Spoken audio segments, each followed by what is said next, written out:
गांव में रामलाल नाम का एक आदमी अपनी पत्नी राधा के साथ रहता था। रामलाल मेहनती था, पर उसकी पत्नी राधा थोड़ी सी कम समझदार थी। अक्सर उसके नासमझी के कारण घर में परेशानी खड़ी हो जाती थी। एक दिन रामलाल ने अपनी पत्नी से कहा, राधा, आज मैं खेत जा रहा हूं, तुम घर पर रहकर सब्जी बना लेना और ध्यान रखना कि बकरियां बाड़े से बाहर न निकलें। राधा ने सिर हिलाकर हामी भर दी, लेकिन उसे घर का काम संभालने में कभी कभी दिक्कत हो जाती थी। रामलाल जैसे ही खेत के लिए निकला, राधा को याद आया कि गांव की औरतें पानी भरने के लिए नदी किनारे जाती हैं।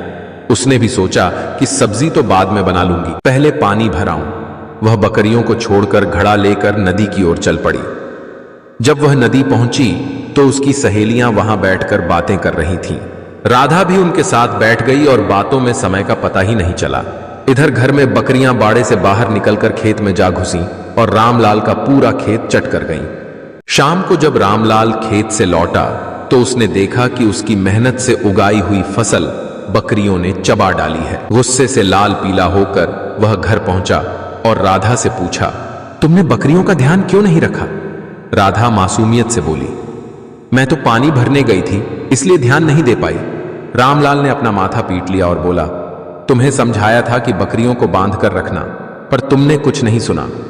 इस घटना के बाद रामलाल ने समझा कि राधा को जो काम बताना है उसे आसान शब्दों में और बार बार समझाना पड़ेगा।